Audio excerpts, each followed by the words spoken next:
Hey everyone, welcome to Mind Over Matter. I'm your host Avik, and today's episode promises to be as enlightening as entertaining. So, we are diving into a magical blend of humor, spirituality, personal growth with none other than Scott Grace. So, welcome to the show, Scott. Thank you. I am honored and excited to be here, Avik. Lovely, lovely. I really love talking to you, and I mean, you just make it happen. Everything. But before we delve deep into this today's topic, dear listeners, I'll quickly love to introduce you with Scott. So Scott is the man, the myth, and the spiritual Dr. Seuss. So he is a troubadour of transformation, a poet, comedian, a singer, songwriter, and the best-selling author. You name it, he is. So he's shared stages with. Can I guess like with whom he shared the stages? It's Okay, I'll tell probably you. less time consuming to tell people who I haven't shared the stage with. So you go ahead. Do your best. Exactly. So I'll name few. So he shared stages with the legends like Deepak Chopra, Louise Hay, and even Robin Williams. Can you imagine? Yes. So known for his unique ability to bring laughter, lightness to life's profound questions. He helps us tickle, tame, and transcend the inner critic while exploring the emotional intelligence, positive thinking, and the ever uh, enigmatic law of attraction. So grab your favorite tea, coffee, or any beverage, settle in, and get ready to challenge your beliefs. Embrace your inner quirks and Yes, expand. and tell us what you're drinking in the chat room. We'd love to know if it's chai, what you're sweetening it with. Very important to us. Exactly, exactly. And expand your mind with one and only Scott's delightful wisdom. So, welcome to the show, Scott. Very good. I'm here. I love your introduction. Your enthusiasm ignites mine. Now I want to give my best. Don't want to let people down. After that introduction, my goodness. Let's do it. So I noticed the show's name is Mind Over Matter. Yeah. And I don't mind, and it really doesn't matter. That's all I have to say. Exactly. But I assume that you're exploring just how far we can go when our thoughts are intentional, when our mental powers are focused on something we want and not focused on what we're worried about happening or what we're afraid is going to happen or what we're fearing might happen. When we actually learn to focus our attention on what we actually want to create, wow, is the sky even the limit? Exactly. Exactly. Lovely. So, mm, I'll I'll uh I'll come to you. Like, you have charmed the audiences worldwide with your playful take on the spirituality, and so I mean, if you can share like uh with your thoughts of law of attraction, is it really as simple as think good thoughts and good things will come?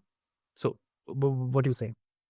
I don't necessarily see it that way because there are a lot of people in the world who think very negatively and very randomly who end up getting a lot of what they want. And there are a lot of people who think beautiful, positive thoughts who end up with cancer and, root canal and all kinds of things. So, no, I don't think we can guarantee because as much as the mind can be creative and influential with our creations, I think we create mostly at a soul level. A soul level is where your highest good, what you're here to learn, the challenges that are going to help you find your gifts and your inner strength, those challenges are on their way to you no matter what you think. And that's Mm. what I mean by, we mostly create from a soul level where our soul knows what our highest good is. And we can't really escape that by manipulating reality by thinking a certain way. However, it is true that the more positive you think, the more joyful you are. And generally speaking, yeah, good things can happen. I remember when I was first like introduced to the idea of thinking intentionally and what could happen if you use affirmations and visualizations to attract what you want. I was 18 years old, and I decided to put it to the test. Okay. And I wrote down in my notebook in the morning, maybe 15, 20 times, I am a money magnet. Wonderful Mm. financial surprises are coming to me now. And I wrote that in the morning, and I wrote it before I went to bed. And I actually visualized a magnet in my forehead attracting financial delights to me. I'm like, let's test this stuff out. Let's really test it where it counts. Show me the money, I said to the universe. And I was living in New York at the time, and I was taking buses and trains. And so I think it was 2 or 3 days. I walked onto a bus, and I sat down in an empty chair, and I looked down, and I saw that there was a $5 bill and $5 US. At the time, I had lived 18 years. I had found quarters, occasionally a dollar, but never a $5. So I thought, oh, that's interesting. I put it in my pocket. The next day, and I continued the affirmations, getting a little more excited about it. The next day, I walked onto a subway car, and I had the car to myself. I sat down, and guess what was next to me? I looked to the right, and on the just right on next to my right foot was a Mm. loose $5 bill. Oh. And so I claimed it, put it in my pocket, and then I started to feel afraid. I started to get scared, like, oh my God, this is really happening. And I put down the Mm. affirmations. I put down the affirmations. I stopped thinking this way. I didn't know why, but upon hindsight, I can say that it scared me so much to think that my thoughts were creating my reality. And to fully accept it and go with it would have meant that I was ready to let go of feeling like a victim, blaming God, blaming my parents, and being angry at the world for giving me a bad deal. I was too invested in my victim consciousness to let those experiences shake me and wake me up from victimhood. It was years later that I started to think again that I do have the power and that I'm ready to use it. I'm ready to think in harmony with the universe and use my mind to create what I want. Okay, that's great. That's really, really great. I'd say, yeah. And also, like, when you're talking about it, is like, uh, what about when life throws the curveballs?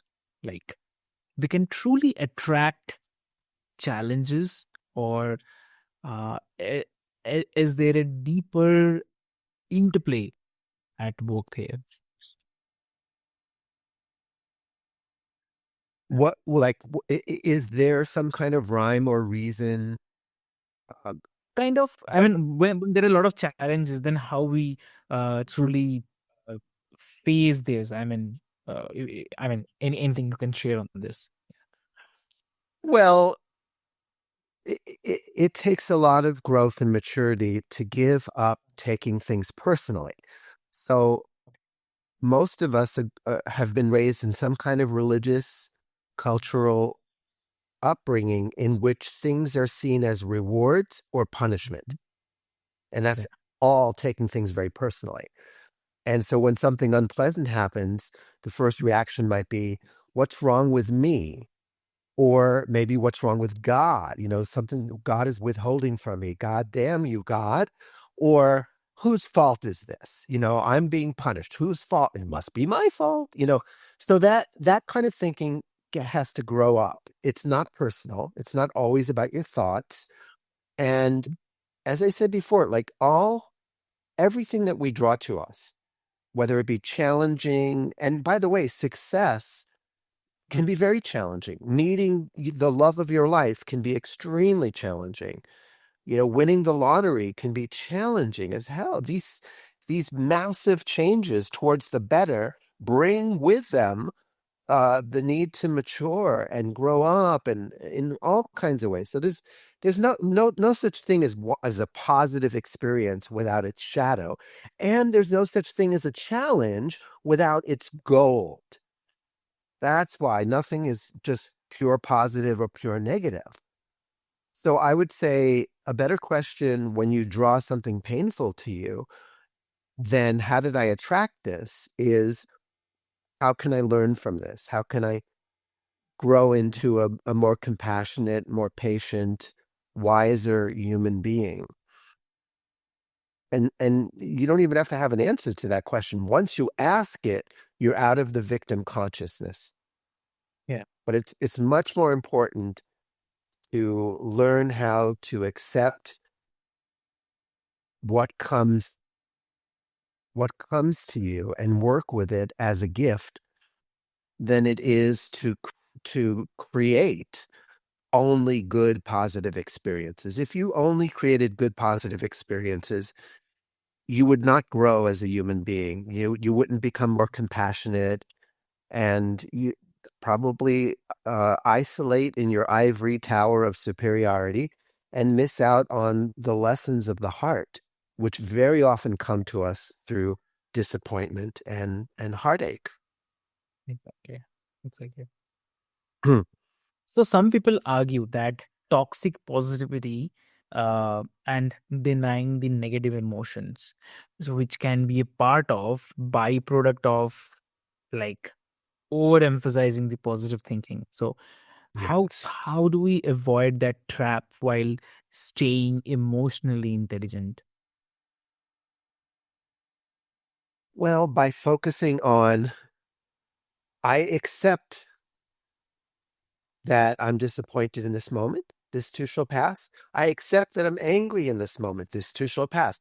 I accept that I'm annoyed. I understand that I'm impatient and I'm pushing to try to get what I want. And this too shall pass. To really acknowledge all of our emotions without trying to make them change. Mm, That is when you say that there's toxic positivity, I would say it's because we're afraid of feeling our pain. And when you build positive thoughts from the foundation of fear, afraid of your shadow, afraid of pain, afraid of hurt, then no matter what positive thoughts you're thinking, they're built on a foundation of fear, of trying to avoid the darker side of life. And so, first of all, the positive thoughts aren't going to really be effective yeah, when you're using them to avoid something.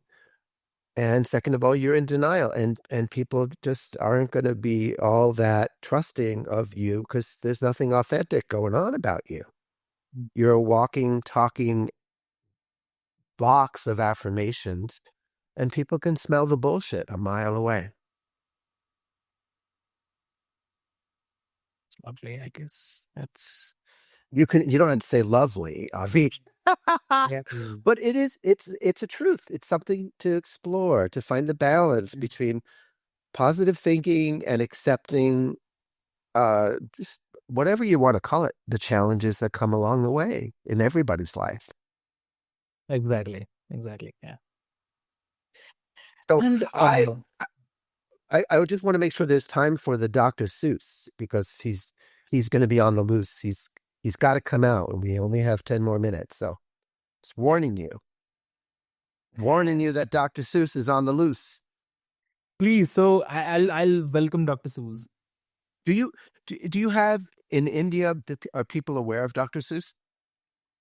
Not much, but Um, just but I'll definitely explain it into the show notes so that whosoever yes, yeah. wants to. So most Americans grew up when we were children. We were read Dr. Seuss, this rhyming, playful Mm. author. All the children's books, Green Eggs and Ham, and a lot of movies were based on his books. Now, when my daughter was 2 years old, I started to but I would end tucking her in at night and by reading her a Dr. Seuss story. And one night I couldn't get the way he rhymed out of my head. It just kept going on and on. So I went to my computer and I started writing. And for 6 years, I kept channeling these poems as if Dr. Seuss was on a spiritual path and was rhyming to adults. So this is called Dr. Seuss's reaction to the law of attraction. Have you heard of The Secret? Well, it's my turn to leak it. The law of attraction? Well, lights, camera, action. Ask and it's given, it says in the Bible. But if you're like me, then you're really quite liable to ask in a way that is more like complaining. Not like, let there be sun, more like, make it stop raining. And when you are focused on what you don't want, the universe has no choice but to respond by delivering more of what you're focused on. It can drive you to web surf at hopeless.com. Then along comes a poet, a teacher, a song that helps you to get you've been asking all wrong. Let's say you want love, more cash, or a smartphone. The way to get more is to get in the heart zone. The heart zone's where you're receptive and calm. It's where you're tuned in, tapped in, and turned on. You get in the zone through prayer and meditation. Then open your eyes and spread good vibrations. Then manifestations. Watch how they come. Like potato chips. You can't have just one. So let's get relief from beliefs that are making you paddle upstream till your muscles are aching, paddling madly in your quest for more ease. It's a clear case of classic mad paddler's disease. Let go of the oars, you hear somebody say. By the sweat of thy brow causes endless ivy. Lovely. That's I'm awesome. almost, I'm not done yet. I just had to Oh, refer to the book. The current, it moves towards your wildest dreams, and nothing you want is awaiting upstream. Let's say you have nest eggs you'd love to be hatched. Your job's to become a vibrational match, to know in your heart that you deeply deserve it, that the whole universe is just itching to serve it. To know what you're drawn to is drawn to you too. Just as sure as God bless you comes after, achoo. Now, some find this all too materialistic, too Pollyanna, not realistic. They might call you selfish as you're getting bolder, but selfish is in the eyes of the beholder. Just thank them for sharing and wish them the best, and keep on being selfish with a higher self S. Not a selfish that's driven by greed or by fear, but a selfish that's elfish and perfectly clear that the best way to help people out of their cages is to know that you're one with a God that's outrageous. Your natural high will be highly contagious. Serve the world by example, it's most advantageous. As you practice these teachings and make some advances, you'll stop being driven by your circumstances. The road will have bumps, but you're behind the wheel now, and you've got power steering to steer how you feel now. No longer a happiness procrastinator. It's official. You're now a conscious co-creator, consciously choosing more limitless thoughts, tossing out all your shoulds and your have-tos and oughts. It's a And whether or not your prayers bear fruit, you're so tuned into love, you don't give a big hoot. It's a thrill to be tuned in, tapped in, and turned on, enjoying it all at its allgood.com. Hanging out in the heart zone, you like it a lot there, but don't get hung up on the ways that you got there. Whether 12 steps or Christ or a Buddhist retreat, all paths lead us up to the same mountain peak. And the top of the mountain does not really care which teacher or method helped you get up there. And when you're on top, it's time to slide down, to bring your good cheer to the folks on the ground. Not that you'll be on a serious mission. The world's had enough missionary positions. Your mission's to open your heart, and that's more than enough, because nothing's more important than feeling the love. That's how you give the whole world a big hug.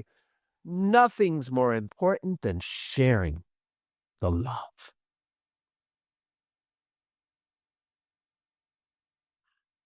Yeah. Wow. I have to say, wow. It's mind-boggling, I would say. Definitely. Definitely. It's It has lovely. to boggle for this to open. I love boggling the mind so that we can meet in the heart, Avik, which you and I do Right. beautifully. Exactly. Exactly. Lovely. So great. So with this, uh, Scott, thank you for sharing your wisdom, wit, and uh, whimsical way of looking at the world. So I feel definitely lighter already. As always, whenever I meet, I talk to you, I really feel lighter. And happiness definitely comes naturally. So thank you so much for this. And also for the listeners, let's take Scott's challenge to the heart, whether it's tackling your inner critic or maybe exploring the intersections of creativity and spirituality, or maybe simply uh, smiling a little more today, like I've mentioned. Yeah. So, and always remember that life is not only about overcoming things or keep on overcoming things like this. So it's all about becoming the best, or try to become the best, at least the brightest and most authentic version of yourselves. So uh, Mm. with this, definitely I'd love to mention, like, if this episode has sparked something in you, share it with your friends, family, or someone who actually need to listen to this, and definitely share a review to us, because your review will help us understand and bring you more uh, discussions like this. So until next time, stay curious, stay kind, and keep choosing mind over matter. So thank you so much.